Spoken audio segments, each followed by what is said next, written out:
This is a public service announcement brought to you by Cardell Sims and the good folks at TMG Records. Check the forecast. I rain fact, that's truth precipitation. Give them time back or use it to build patience. Either or try to maneuver above basics. So when you touch down, you hover over complacent. Long story short, we made the time count. Incarceration couldn't keep our minds timed out. We just gave clout to the count times and grinded. Made our re-entry a journey out of confinement.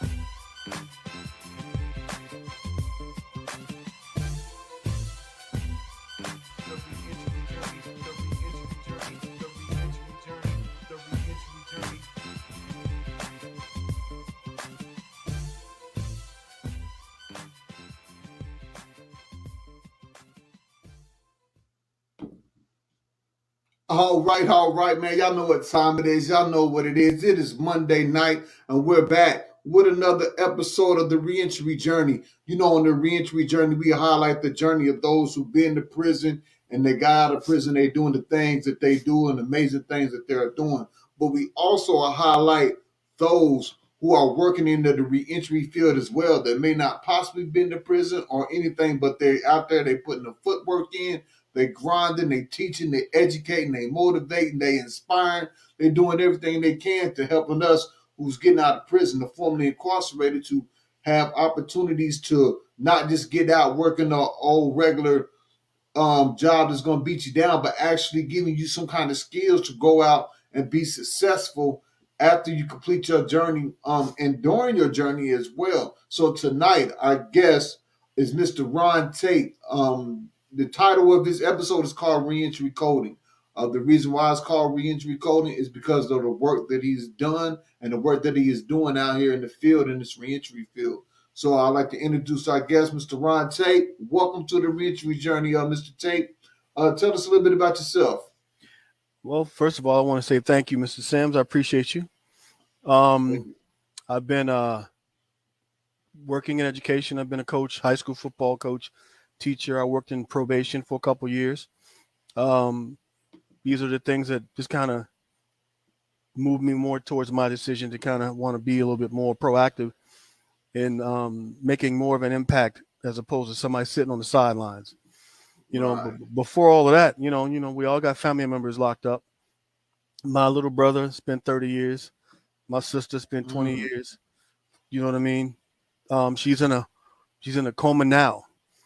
Wow.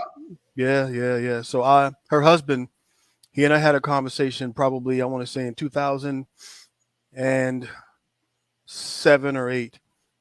He said, "Man, if I could do anything, because I'm not a person that wants to go to school.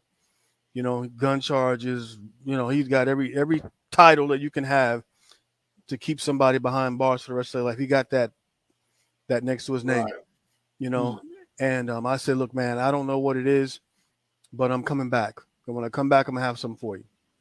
So in 2012, I started teaching advanced computer courses in the Bay Area, Silicon Valley. I realized that the people that were coming into these courses didn't look like us. Right. And this is not just a course. This is also centered on workforce development. So these courses have to have a purpose. You can't just give somebody a skill and then drop them off a cliff and say, "Congratulations, here's your certificate of completion. Now go out there and go work in a bakery." So they have to have value. They have to be able to actually transition from education to employment. And working in the reentry population, you realize that those courses aren't.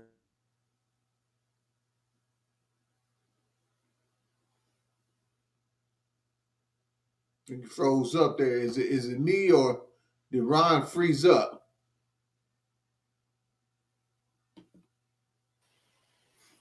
All right, you back? Is that me? Yeah, I just froze. I didn't know if it was me Okay. or if it was you. I don't know. I'm sitting in my classroom. They're doing web design out there, so I'm in here. Okay. So I realize that if you don't give them a skill, then what's the point, right? You want to give them a class. You want to teach them how to do some programming, some coding. And what I found out, a lot of the programming and coding classes, because they don't have internet access, are years behind, right? So you give them a skill that they can't use, and you say, hey man, congratulations, you know how to build a website. Well, in my field, people who build websites are in the millions. So how are these guys going to get jobs doing this basic HTML, JavaScript stuff? There's not that many unless you move into the programming side, which is more Python development, back-end development, which they don't offer any place. And if you're an informally incarcerated, it's even harder because there's this stigma that you're some sort of a mad dog. You know, you get out because you've been locked up. They think that you just can't work unless they give you a pallet jack, a forklift, or something like that, so that we gave you a job though. You got a job, but you behind here in the back, someplace out of sight, out of mind. Don't tear up nothing. Don't break nothing. That's not okay anymore. So in the world that we live in, which is now moved, I had a conversation with the mayor a little bit ago out here in the valley, and I was telling her that we cannot keep giving people the same soup. You know, you keep giving them the same soup. Yeah. And for those that's tuning in, could you explain the same soup? What you mean by that? The same soup is if you've been locked up, then they keep giving you these same meals, right? They keep giving you the same food. There's no salt, there's no pepper. You got to add all that stuff on it yourself.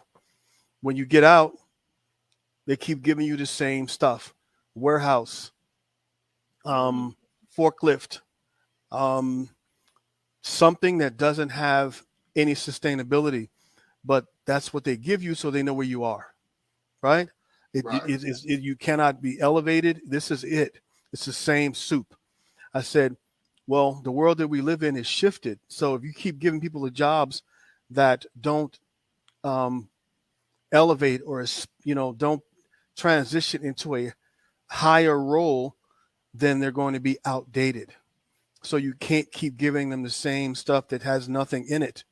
You got to now start adding seasoning. You got to give them a little bit more. You got to give these programs that Braintree populations go into have to have more elements of employability and skill development than just customer service based, or if you're in an AB 109 format where, you go into some PO and they say, we got a job for you and it's Amazon. They go, yeah, Amazon. It's in the back behind a dumpster, behind this, behind that. And they keep saying, well, it's $14 an hour. And you go, okay, that's cool. Right. But guess what? The jobs that you don't see are paying $60 an hour. You know what I mean? And they're giving us the job for $12, $14. We got a line around the corner of people trying to get a job where it's called, there's two types of skills: skilled and unskilled. We keep falling in the unskilled category. So in order to get out of that category, we got to get educated and trained. But because I'm from tech, we can't just keep giving them Microsoft Office, how to type, how to, because they're not, who wants to do that? So I designed a program and that's focusing on computer everything, computer basics. We're building them. They're going to build the computers. They're going to build everything. They're going to create the software. They're going to install the software. They're going to create the cloud computing, the digital everything, cloud everything, because you have to start having boxes checked: computers, software, programming. Those three elements will not only get them a job, but it'll get them to the next job, right? If they have the customer service aspect where you can get them people on the phone and they're not going, yeah, you know what I'm saying? Well, once we get past that, then the rest is skills, right? And then what COVID has shown us is that you can now work from anywhere. Yeah, true indeed. Yes, it has. So we can work anywhere and everywhere. So we don't have to sit and watch some old white lady stare at us because somebody told her that we've been locked up, So we don't have to do that any longer. We can now be in the job market that we don't have to. If everything is centered around, if the psychology of being incarcerated from others is because they think that something's bad is going to happen, well, that COVID is now saying we don't have to have you here. You can still work. You can still be anywhere. This is global. Technology is global. So Right. my goal and my purpose is to make certain that we provide the training that get people jobs global and globally, and they don't have to find themselves in a situation where they go, man, I don't have no job, I don't have no skills. Guess what I got to go do? I got to eat. I got kids. I got family. Look, let me go and do what I got to go do. So I'm saying, hold on, you don't have to. Let's do this. We're doing a 6-month program that does everything from the computer fundamentals all the way down to everything. And web design, technology, troubleshooting, software development. It can't just be the same soup, right? Right. And when you shift to computers and they go, in my world, you talk about, they don't speak computers, they speak programs, right? Or they speak operating systems or phones, or they don't talk about products, they talk about the stuff that runs on the product. And in a 6-month model, I've seen these guys go from, man, I'm scared, to Ron, the system integration automation system doesn't comply, it's out of, and I'm going, yeah, man, you're good. We went from I'm afraid to configuration automation conversations, and it didn't take but 6 months, and we're not talking about 20 hours a week, we're talking 12. You know what I mean? And it's all because once you get past their fears, then everything else is easy. And I wanted it to be by, if I can be transparent, I wanted it to be by us, because Facebook had a program in East Palo Alto where they kind of featured it on a barbershop forum out there, where they were some people from Facebook were going in and teaching these kids from East Palo Alto how to use tech, and they were giving them a stipend. I think they were paying them like $500 or something like that. Mm-hmm. And it failed miserably because the people that were teaching it, they didn't look like them, couldn't relate. So they quit. And they people don't. Oh, go ahead. No. Because people don't understand how much being able to relate to a person, how much that is worth. Yeah. I mean, because a lot of times if somebody really, you can't relate to a person, it just don't come off the same way as if you went in there. Mm-hmm. And that's another problem that we see a lot out in the same field in reentry. It's just like you're saying, it's the same soup. Soup. And on the on the other aspect, as far as the same soup is with the people that goes inside with program, it's been the same soup, soup, and same jargons. Look at the recidivism rate. So it's not like it's like we need to introduce. And one of the things, like you said, one of the things that we was talking about, and a lot of us have been talking about, was it's that old saying, "Nothing about us without us." Yeah, and it's more relatable. So now you're starting to see formerly incarcerated individuals building teams of people that's formerly incarcerated and non-formerly incarcerated that haven't been incarcerated at all, but we all can relate to each other. We all come from similar backgrounds going in, and you're seeing successful programs off that. All because the inmates and the people incarcerated can relate to us. Yeah, and I'm working with a group out of Oakland that are formerly incarcerated, and we're putting a business plan together. I'm actually showing them how to take their skill set to kind of build their own idea of how they see themselves using tech, right? Wow. And I said, look, man, I got to be honest. I don't want to be in charge. I already know I'm in charge, but I want you guys to be the front, to be the face, to be the voice, to be the, to when people see you and they see this program, I don't want them seeing me. I want them to see you because I ain't never been to jail. You know what I mean? And I want your story, because I had a conversation with a couple guys and they wanted to tell me their story and I had to stop them. I said, is your story over? You done? They go, what? Right. I said, so you want to tell me what happened to you? Is that it? We're done? Because if you're done, then we can end this conversation. But if you want to go forward and tell your journey into self-sufficiency, independence, then let's continue. But if you want to just tell me what happened to you versus what's going to happen for you, then I'm not really interested. So we started having conversations about how to get to the next level. And then we began to kind of relate more because they've been in, these guys all, everyone that speaks to them wants to talk about, well, tell us what happened to you. How did you become incarcerated? How did this? And I'm like, listen, man, I got a brother. If I want to hear that, I can call him any day of the week. Right? We came out of say, I got a sister. I don't want to hear that. I want to know what we're doing now. Why are you in here with me? Why am I in here with you? Right? Because if you want to write a book about your past, you don't need me for that.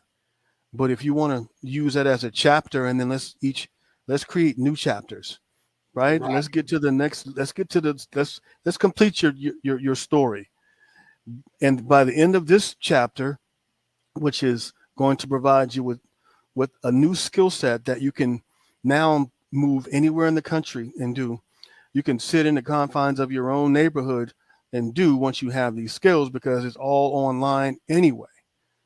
So let's talk about what happens when they offer you $25 an hour or $35 an hour. I had one of my guys, he spent 22 years in prison. Someone called me, I had him in the car with me, and they offered me a job at $77 an hour. He looked at me like, that's $70 an hour. I'm like, look, man, I could care less. I said, I don't care about this money. I said, they're going to call me and I want them to call you, right? My job is to get them to call you. I know they're going to call me, but I want you to understand is that you are just as valuable as I am, just not yet, And once we get your skill level up to a point where now you can get on the phone and you can start explaining what the system, what happened in the system, what went right, what went wrong. You can understand using the technical terminology that people are listening for when you start speaking to solving a problem, then they will pay you everything you want.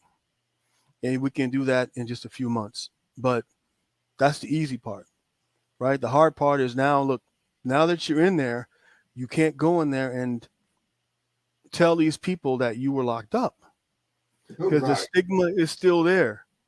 You know what I mean? Exactly. Becky across the room is looking at you side eye because somebody done told her that you didn't told that you went, right? Yeah. She over there, her purse is on her desk. Now it's under the seat, and she didn't say a word, but she said more with her actions than she actually used when she started speaking out of her mouth. And you saw it because you see that all the time. So do you want an environment where everybody's cool with you being you, or do you want somebody afraid of being themselves because someone told them that you were locked up? They don't need to know why, right? They just need to know that you were there. That's all they need to know. Yo, man, they over there. So you see them coming, hey, man, hey. And then they go walk off and they go putting their stuff away. So that's the other part of the conversation as well. We have to remind our formerly incarcerated returning citizens that your story, unless it's over, don't talk about it. Not until you want to talk about it, right? This isn't AA. This isn't some self-help, community, forum. Right. This is a job, and we did our very best to get you the job based on what you know how to do. So when you get in there, they love you. Oh man, we love Cardell, man. He's the greatest guy ever. And then a week later, Cardell, what happened, man? They let me go. I said, what happened? I don't know. Well, yeah, you do. You told somebody something. It wasn't your skill. Yeah. Right? It wasn't what you could do. So someone said, hey, man, someone over there that you've never met, that you'll never meet, said that they feel unsafe. That's all it takes. That's it. The end. Right? Being a black man over 6 feet tall, walking into a room, that's the first thing they see. Right? So if you're a black and brown man and you got tattoos, and that's the first thing they're going to see. They want to shift you off to the broom closet, thinking that you want to sweep up the place, right? Mm-hmm. So in order to change the narrative, in order to change the thinking, We got to go in there and just do the work and not speak to them, not even off the clock, until they get to know us. Then it ain't gonna matter. Then it You know won't what I matter. mean? Exactly. Yeah. But you give yourself at least 6 months for them to get to know who you are before they start going. I, he just, I didn't know he was spent 20 years in prison. He doesn't seem like. Well, now they're not afraid anymore. They're no longer afraid. But if you do that on the first week, you won't be there. They gonna get Yeah, you yeah, up yeah. Yeah. We got your ride waiting for you. Yeah, we got you. We gonna You know? holler at you. They gonna call. Yeah, we got the check in your ride. Yeah. All that right now. So, Man.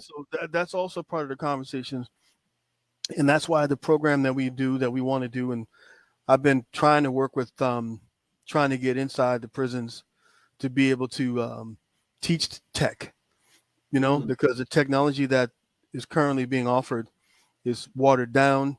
It's not sustainable. It doesn't speak to employability, and when you have a program that is supposed to, what they call it, reintegrate or offer a transition from incarceration to employment or employability. We're in a world now, they call it Tech 4.0. Have you ever heard that term before? No, I was just about to ask what's Tech 4.0? Tech 4.0, for those who are listening or who will listen, is the next level of computer technology employment. There was the computer basics, then there were hardware, then it was software, right? All your Facebook, social media, all of that stuff, right? Mm-hmm. Well, now it's moving more now into what they consider artificial intelligence and automation. All those jobs out there are now, they don't require people. They have robots doing the jobs, right? So now if you're looking for employment in the next 5 to 10 years, if you don't start developing computer skills, you're going to find yourself not having a job. Trucks are moving to driverless. Cars are driverless. They're moving more and more to fast food, customer service related jobs. You call a service on the phone, it's a computer, no longer a person. Business applications are now becoming automated. So instead of having 20 office workers, you got 10, right? And pretty soon you're going to have 5, right? So, but what automation and artificial intelligence takes away, it also creates opportunities as well. But they're going to be on the computer side or the technical side. And for those of us who say, man, I don't like computers, man, I'm too old. Well, the problem with that is that the computer doesn't care, right? Right. It doesn't care that you're 30, 50, or 80. We need this program. You may not do it as fast as a 20-year-old, but you get the job done, right? So, and we got to get that type of training in our behind the walls. We got to get that. We got to get that ball moving. And I'm trying to communicate with an organization out of Florida that is entertaining the idea of me coming and teaching a pilot program out there, so that we can get inside the systems, so that we can now offer programs that before they come out, they have something that isn't just physical labor, Right. because what's the one of the programs they got in the federal prison? I can't think of the right term for it, but it's basically the janitorial. Yeah. They got them almost every prison. Oh man, we got you, dog. Don't worry about that. You need a job, man. Hey, come work with us. You can be your own boss too. You can create your own business plan and go out there and clean away. And I'm like, nah. Yeah, we want and your only training is running around the prison cleaning up stuff. Yeah, and that's what they make you believe that's all you can do. So my job, once we get inside the prisons, is to once we find out who can learn this, what we're going to be teaching, we're going to make them instructors. They're going to teach. They're going to work. Well, we're going to hire those guys. If they don't want to go out and work, they can work with us, and they can go and work within the framework of the technology courses that we're going to be offering to these guys, giving them the same experience and background, at the same time explaining to them how they're making a living now doing tech. And then because they can do side jobs as well as work with us. I mean, there's so many opportunities that we're going to see how we can partner with these economic workforce development programs and offering these things that don't exist inside the jails and prisons, and then partner with them outside, because when they have these guys and gals come out, they send them to this workforce development piece, and they're dropping them off in the same warehouse, in the same factory, in the same job, custodial job, or Manufacturing. And here's That's the thing their about biggest thing right there is manufacturing. Let's get you in. right. They get you in. I had a lot of several guys hit me up. Can you get some people from your reentry program into our manufacturing? I'm like, we're not really. To do what? Yeah, we're not. To do what? We're not really trying to gear towards the manufacturing labor, because we're really teaching like entrepreneurship and focusing in on your, you know what I'm saying, your greatest asset and your skill. We want to get you with skills, and Yes, sir. we don't The want manufacturing environment. One of my buddies is the manufacturing manager for a company out here in Tracy, Stockton, out here in the Valley in California. And I was the training manager for a new company before COVID. It was called Katera, and basically they built houses inside of a warehouse. They did all the hammering, cutting, nailing, sawing, gluing. They did all the electrical and all of the piping and plumbing inside a warehouse using robots. And they have another company out here that's doing a very similar thing. And I was so disappointed, because I'm on the management side, and all of the people that were coming in weren't African American at all. And this is construction. This is a new construction. So COVID shut them down, which is how I ended up no longer being there. But a new company just bought them out, and they're going to start it all over again next year. And I was the one who was responsible for doing all the training and all the employee training for all of the new hires and all of the different product lines. Manufacturing is shifting again, because it's now no longer about some guy running around here just grabbing with some work gloves and work boots and a hard hat. And now they have to become operators, where they got to learn how to use the computer interface, program the product, let the robot do the work. Right. We had a kid quit. He walked in. You could see he was terrified, because he looked at a computer on this big old giant machine, and on his break, he never came back. Oh man, he was terrified. Fear. Yeah. Oh, so that's crazy. But that's these jobs that are paying $25 an hour. All you're doing is just basically sitting here like this, hit the button, letting the computer do the job. So manufacturing is shifting again, and they say in the next 10 to 20 years, most of these manufacturing warehouses will be fully automated, which means that they need less and less people to do any real work. And all the operators and technicians are going to be getting paid $30, $40, $50 an hour. And you might see one or two guys running around on a forklift or walking around fixing stuff. Have you ever seen a forklift with a remote control before?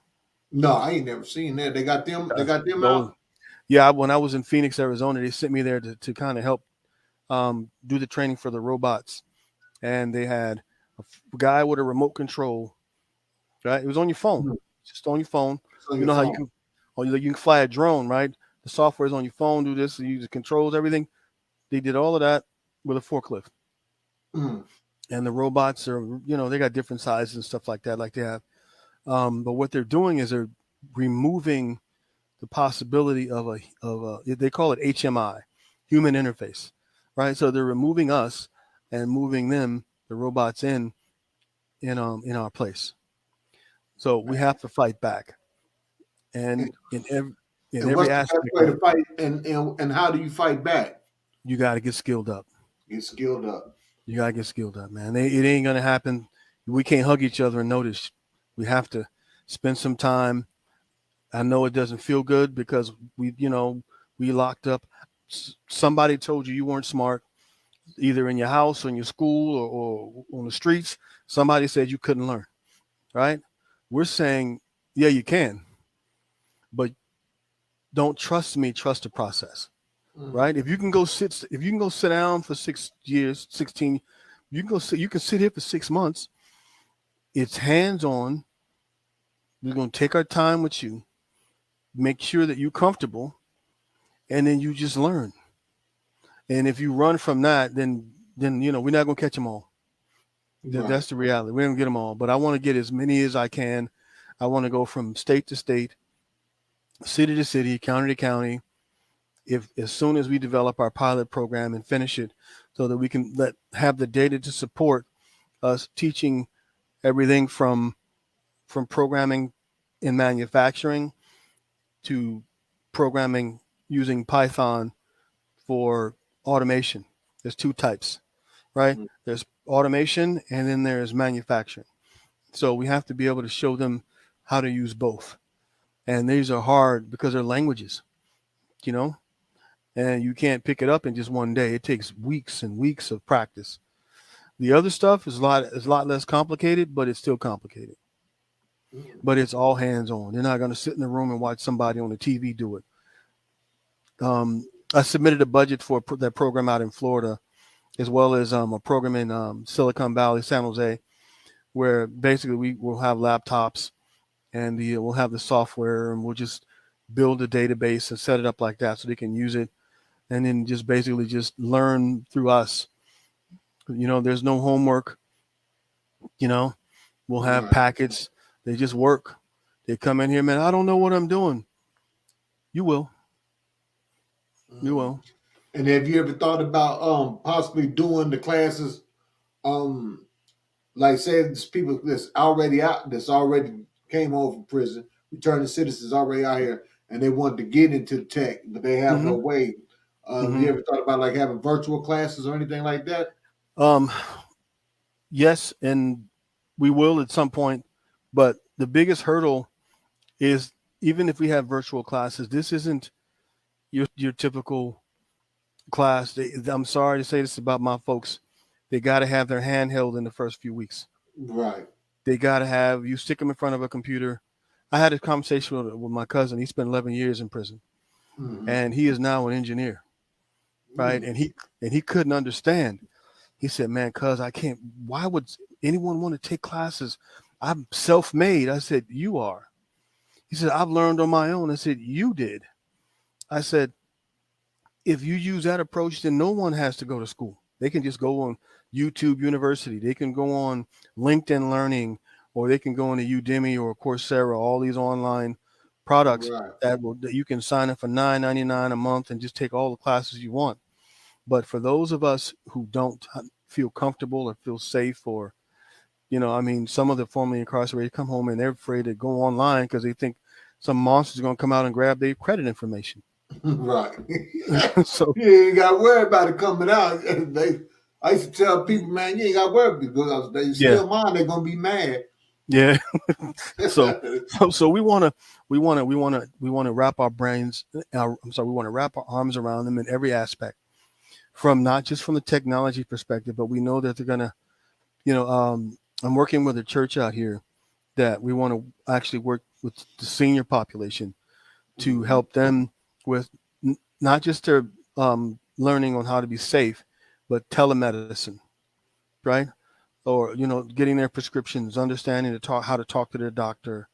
That's the same thing for the returning citizens. When they come home, they need to know how to do the banking, how to log on to their bank account, how to check their money, and how to, I'm not talking about financial literacy. That's somebody else.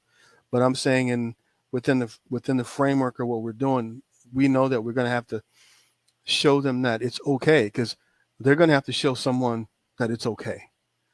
If they go home and it's 10 of y'all in the house, and it's a real bad house, real bad neighborhood, blah, blah, blah, you can fill in the blanks.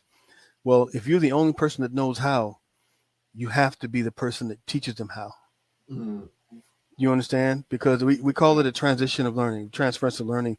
If you know it's no longer yours, that means that you got to give it to somebody else, right? So we want to give you the skills, that when you go back to your neighborhoods and you're working and you got a nice car and you got a nice living and you're doing something well, you want to make certain that you bring somebody with you, right?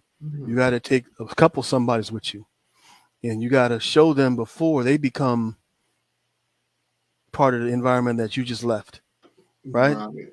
But you got to show them something besides custodial work. I'm no disrespect to anybody who's a custodian, maintenance man, garbage man, any of those things. Those are all very respectful and respectable jobs, but I don't come from that world. I come from engineering and technology, and I want to make certain that our people, once you put them in a position to where now you give them the tools and you make it available for them to know all these software programs, guess what happens? They become inventors. I think you spoke to entrepreneurship. Imagine if you have now that your mind is shifted into from being an entrepreneur, from financial or something else, you now say, look, I can create my own software company, right? I can create my own other company. I can do my own online. I can do something that can create generational wealth, not just for themselves, but for their community. And it starts by having access. So my goal is to teach so that they can then become the teachers, right? You give them access so they can begin to give access. And before you realize it, you can do much more. I was at a symposium in Oakland, California, a couple of years back, and they was all based on police reform. A buddy of mine's the captain of the police department out here. He says, Ron, I want you to come to this event. And I'm like, okay. So I go downtown Oakland. They have it at this church, and every police organization was there. Oakland Highway Patrol, all of them. They was all in there, and I'm just sitting there and I'm just listening to them, and they were trying to talk about. They had brought the people in the neighborhoods in there to talk about. My baby got killed last week and the police didn't. I'm listening to all of this, and I'm just going, really? You brought me here for this? So at the end, the guy from the Channel 2 News is there. He was a moderator, and he was passing the mic around, and people were talking about police, and my buddy was like, listen, man, if you want to help us, why don't you join us? Why don't you be a part of this process? Well, you're talking to folks who don't like the police, so that didn't go off well. Yeah. Right? Yeah, they ain't trying to hear that. No. So we talked afterwards. So, but I wasn't going to say anything. But when the mic came near me, I said, you know what? What the hell? So I grabbed it and I said, listen, no one's coming for you. Nobody's coming. Nobody's coming to help you. Nobody's coming to save you. I said, as long as this government, this city, this county is giving you money, as subsidies on every area of your life, food stamps, child care, as long as they're giving you money, they don't value who you are as people. I said the only way that you can change that opinion of them is to change your opinion of yourself. And how do you do that? You have to have value in your community. If everybody's getting something from the city and from the government, they don't value you. So how do you do that? You have to become employable. You got to have a skill. You got to get off the system. Let's work together to see if we can do this. Right down the street, there's brand new houses that Black folk don't live in. You know what I mean? Up the street, you can see the gentrification happening all around. And I pointed this out, and I said, listen, I'm not from Oakland, man. I don't know. I don't claim to know what's going on, but I can help. And we can work together. And this is what I'm saying to them. We can put a program together. Let's get the people of the community employable, because we know what's hiring. That all the jobs that are in San Francisco, which is 20 minutes away, and over here and in Silicon, all this is right here. It's right here. Mm-hmm. And all we have to do is become eligible and have the skill set to be able to work in these jobs. Right. Not one of them, not one person spoke to me afterwards. Not one. I went to people who run the program. We'll talk to you later, and nothing happened. And it's now those same houses. Now it's 50 more houses. Now it's 100 more houses. So guess what they did to all the people? Pushed them out. They pushed them out. Pushed them out. So I said, you know what? Maybe I'm fighting the wrong battle. But I'm never going to give up on trying to make certain that my people have the ability to do what everybody else does. Right. In my neighborhood, they're all Indian, and I don't mean American Indian. Okay, they all come from Afghanistan or India or China or someplace like that. When we black folks see each other, it's almost like going to a family reunion. Hey man, hey, Right. boys, Yeah. good Lord, man, Man. what you think? Yeah, because it's so far and few in between. And Exactly. progress and progression can do that because we want better for ourselves. So some of us work harder than others. Well, I got to go back and make certain that I'll bring somebody with me. I'll bring somebody with me. It's not about what you gather, it's about what you scatter. That's right. That's right. So, me teaching in high school, one of my high school kids is now the high school football coach at the high school where we started. He's the head coach now. Wow. And I told him last week I was so proud of him. And he thanked me.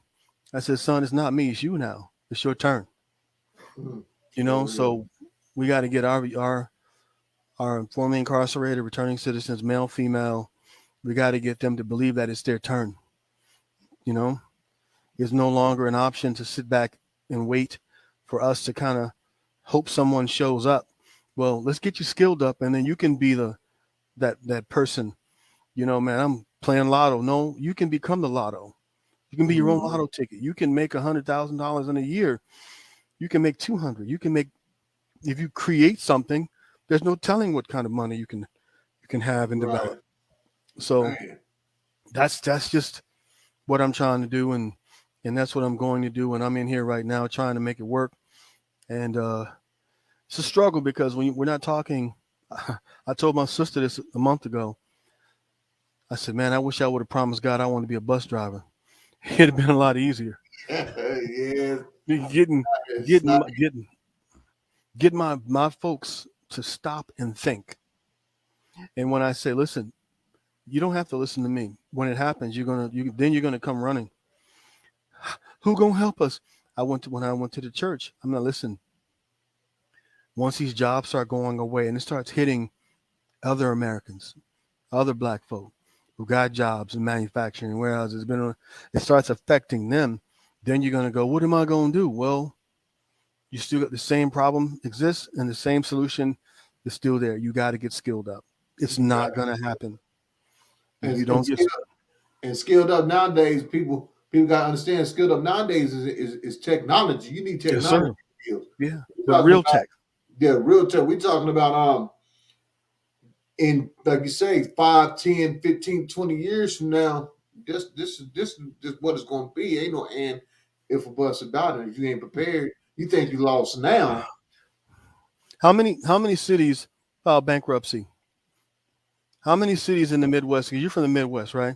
Yeah, Missouri. How many cities in the Midwest, in Missouri, houses aren't worth squat?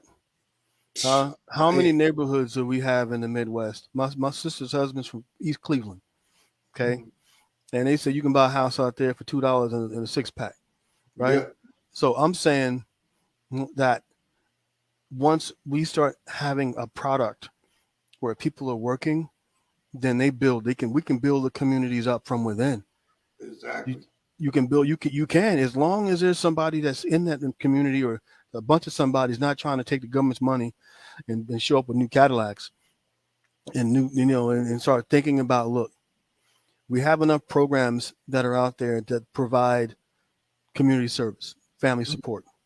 You can go to most of these nonprofits and they have what they call wraparound services for family. They have reentry programs. They have all these things. Yeah, they do. I just at one a couple weeks ago. He had everything. He had the reentry. He had the reentry. He had the nutrition center. He had the furniture center. He had about 3 blocks. All his nonprofit. Yeah. Oh man, he's good. Everybody good. Everybody gonna eat off of that for now. But in a few years, he's gonna be running out because he's not qualified. He doesn't have people within his team that are qualified to operate the stuff that's coming down the pipe, right?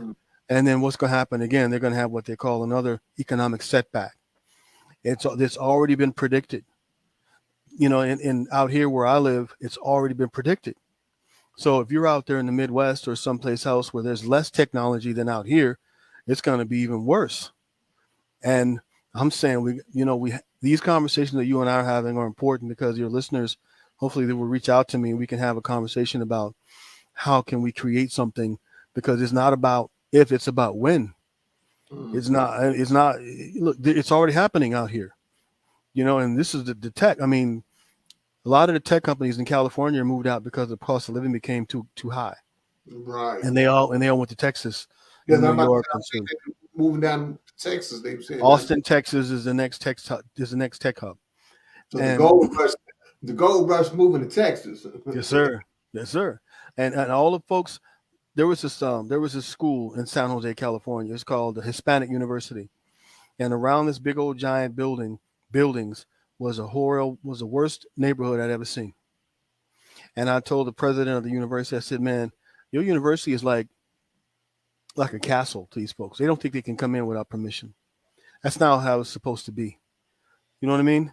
So when they build these tech communities and you get all these $500 million homes surrounding these areas, and then you drive 5 minutes and it's the ghetto, right? But now the ghetto, that $20,000 house, $50,000 house, now worth $6 million. That's what happened in East Palo Alto when Facebook moved over there. That same 800 square foot house with the messed up yard, now worth $1 million. And they selling because, why would you not? Right? Why would you not? But when they start buying up all this stuff, because that's what Amazon's doing, right? Amazon is creating a monopoly. They put in all these warehouses and they're giving all these little jobs, making $10, $20 an hour. Everybody's going, yay, which is good. I mean, these are great. But if you want more than that, then you got to use this. And we got to stop using our backs and move more towards using our brains, because in a very short amount of time, it ain't going to matter. You and I are going to be talking about, look, man, we got to get these programs up because these guys aren't going to learn it. It's not something we can teach in a week.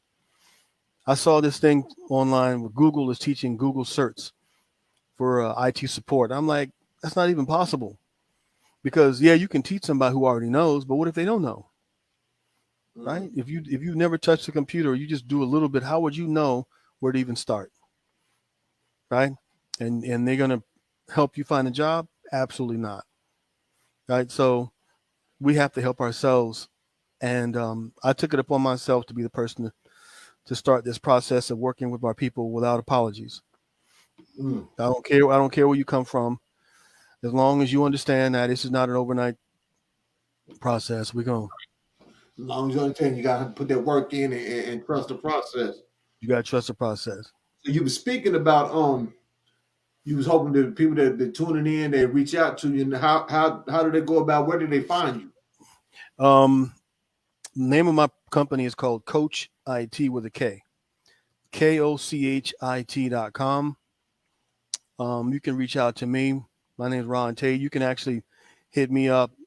Hell, I'll even give my number. You can call me 510-501-9401. And what was that number? 510 is the area code. 501-9401. And you can hit me up on my email. I don't really do social media that much because I'm on the computer all day long. I don't want that to be my free time.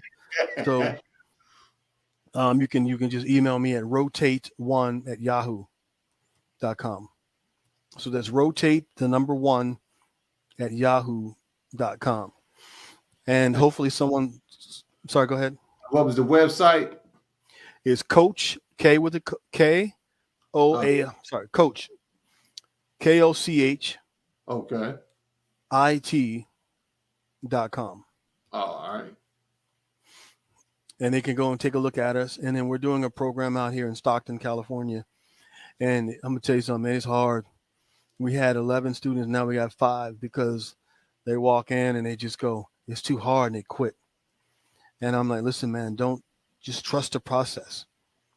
And within the first week of doing my guys' resumes, they got like 8 calls for job from recruiters, and we're just now trying to weed out the best fit for them, for the ones that are finishing up. So I know it works, right? They just got to apply and just not be afraid. And if they are afraid, that's what we're here for. you can be afraid, but you're gonna do it anyway. Mm. One of my I have a shirt made that says, "I don't care if you're scared, you're gonna do it anyway." We don't care because technology doesn't care. If if we're in Tech 4.0, that's dealing in artificial intelligence and automation, and your skills are still trying to drive a forklift, and we're saying, yeah, you'll have a job for a little while. If your skills are, you got basic computer skill set, yeah, you'll have a job for a little while. But if you want to have a house, if you want to have a home, if you want to have nice things that these folks coming over here from other countries are having, then you have to do what they do, and you have to know what they know. And they're not over here trying to drive a forklift. They're over here trying to drive a Tesla. Yeah. They don't care. They walk right by you, and they don't speak English, and they send their money back home. Well, I want us to send our money back home to Texas or to Missouri I want to keep Mama House going, right? I want to keep Mama House going, man. Mom says she ain't got no food. Don't worry, Mom, I got it. Don't worry about it. I'm making good money now.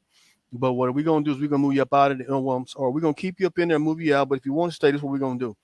Everybody in your house got to go got to take some classes, right? And I'll help them. And we're gonna start building a house, and then the next house, and then the next house, and then until we get until everybody understands that the government's not gonna come save us. It's already known that the church ain't gonna save us. I talked to some guys who I have friends with pastors, and I said, look, man, you can't keep praying. And then, people feel they feed their spirit, but then they go home to an empty cabinet. I said, we got to give them some skills in order so that they can better take care of themselves. And I have a friend who's he's a pastor at Salvation Army. And I was telling him, I said, Juan, I said, look, man, the Salvation Army should be known more than handing out turkeys on Thanksgiving and paying PG&E bills. I said, we've got to give the community, if they're coming to you for that, why can't they come to you for more? Right?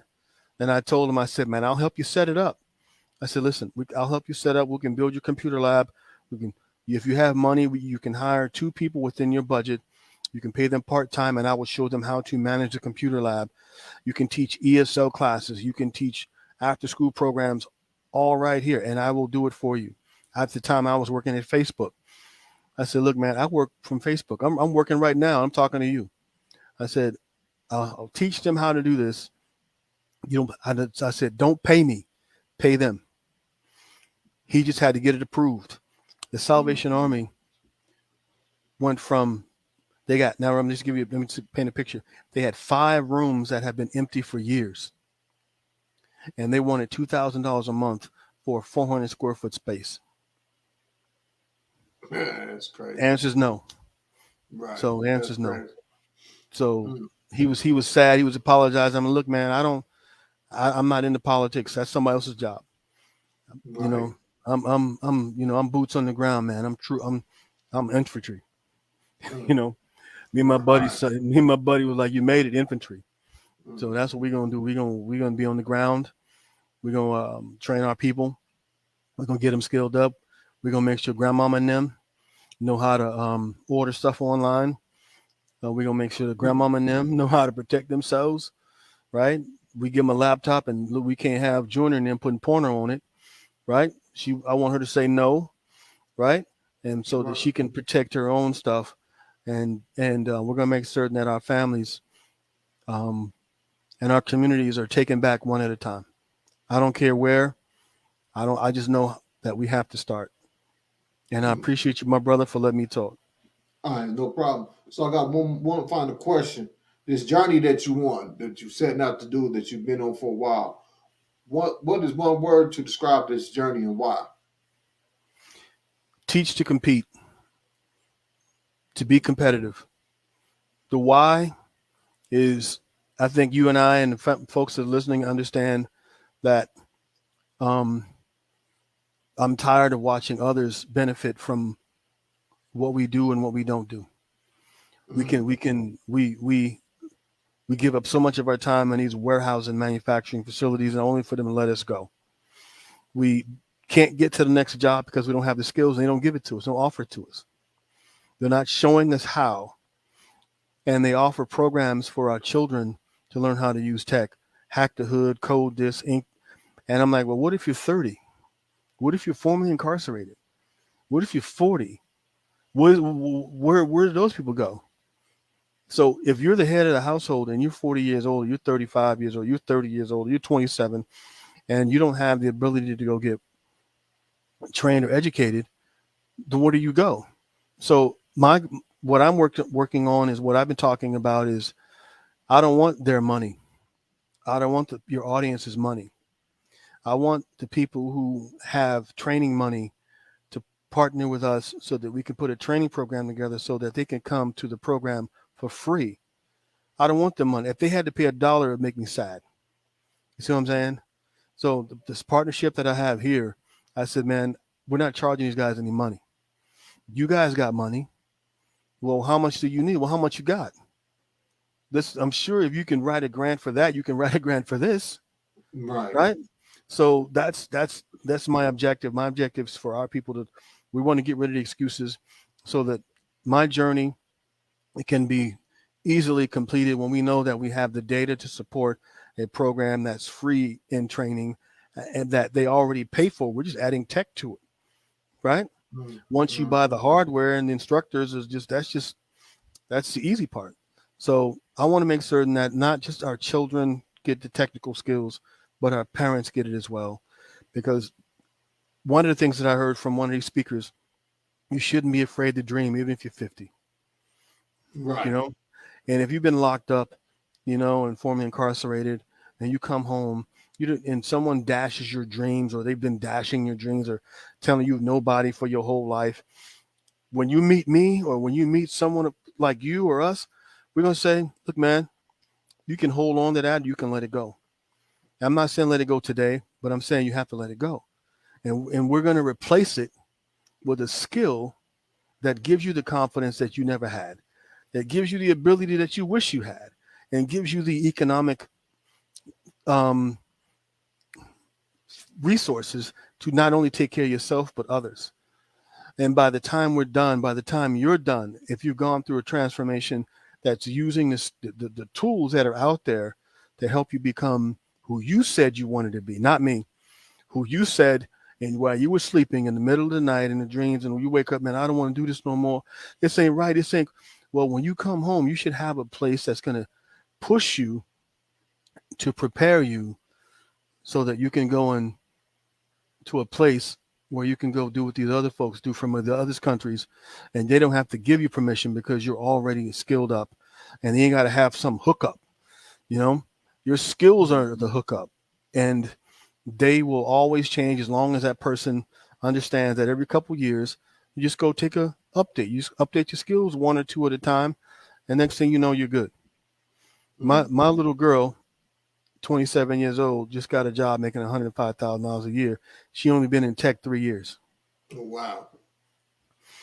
Just bought a house, right? She don't know shit. I'm sorry. She don't know any, she don't know what I know. But right. my point in saying is that we can teach them, and it doesn't take long. It's not a 4-year degree. And if we can partner with training organizations and implement our training product, which is basically hardware and software, and we build the instructors from within so that they don't have to worry about us leaving. Well, what happens if you leave? Someone asked me that. I'm like, well, we're going to teach you guys. Right. We'll teach you how to teach. It's called training the trainers. It's nothing new. We will teach you how to be our instructors here on the ground while we build the workforce product while you're in school. Because that's the other part that we had to partner with, was we had to partner with an organization that had the career services element, because they need to also have some skin in the game too, right? So they have to look for these companies that will allow these people, once upon completion, to either A, do an internship, paid internship, or B, have the job outright. So those have to be built within that 6-month framework. So that's why all of these organizations, city, county, training, all these people will be working together to ensure that it's successful, because everybody wants that says they want to reduce recidivism. Well, here's your chance to prove it, right? You want to prove it? Well, you can prove it by having them work in the warehouse at Walmart, or have them changing tires at some raised tire shop. You can have them sweeping floors at Jimmy's office building, or you can have them do something that they can do for the rest of their lives, right? We can give them a job. Let's give them a career. Or we can keep giving them the same old soup. That is true. Well, we appreciate you coming on to the reentry journey. Very importantly, sharing the knowledge that you're sharing, because it is important that we get inside the tech field, more returning citizens get inside the tech field, not only just because that's the way of the world, that's where it's going, but also to be able to go outside the norm of getting out, getting a warehouse job, going to getting a roofing job, going to getting a moving and storage job. It's going to tear your body down in 5 years. Yeah. So we most definitely need to be into the tech field. So I appreciate all the work that you're doing and the steps that you're continuing to do. I do have quite a few people that I'm going to pass your information on to, that I think that you guys need to connect and possibly come up with some things. I'm working on some programs in prison as well. So I got a few meetings. So hopefully, something breaks, I get into one. Let me help. Let me help. Yeah. Because go ahead. Brother. No, I just wanted to say this is how it has to start. It has to start with people that are already soldiering their way through the bureaucracy and the politics. Because I'm neither one of those. I'm a soldier. I'm a grunt worker. Yeah, I know quite a few people that got programs in prisons right now, and then working to get into more prisons. I know a few organizations as well. My guest tomorrow night, she goes in and out of prison. She got programs in prisons as well. So, like I said, I'm gonna pass the information on to a lot of people that I know. A lot of people are actually in this group as well. So if they're not on right now, they'll be tuning in throughout the week and catching it. That's why I comment and put all your information there as well. And then we're gonna stay in touch. Yes, sir. We'll stay in touch, and we'll build and help each other out in the best way that we possibly can. Like I said, it's not about what you gather; it's about what you scatter. And so that's what it's all about. This is a route. As an old football coach, I used to tell my kids this. I said, look, and I'll end with this. We're bigger than you. We're better than you. We're stronger than you. We're faster than you. Our opponent is slow. They don't have speed. They don't have a quarterback. They can't run with us. They can't play with us. That's not our problem, and it's not our fault. We're gonna still hit them with half 100. Everybody gonna play. So my philosophy is that we're not interested in excuses or apologies. We're gonna be better than our opponent, which is the other folks. We're gonna be smarter than them. We're gonna attack. We're going to develop. We're going to build, so that once we become the standard of excellence, then we don't ever have to diminish our skill sets or shrink so that others feel comfortable around us any longer. And that is the honest to God's reason why I'm doing this. And I appreciate you so much. We appreciate you as well, coming on the reentry journey, and wish you all the best. Once again, we're gonna stay and connect with each other. We're gonna stay in contact. We're gonna push every agenda that we can as far as reentry, especially in the tech space as well. Like I said, there's been a couple people on here. They done started apps. They did a lot of things. I think connecting everybody. That's what really the reentry journey is all about. You got to connect the dots.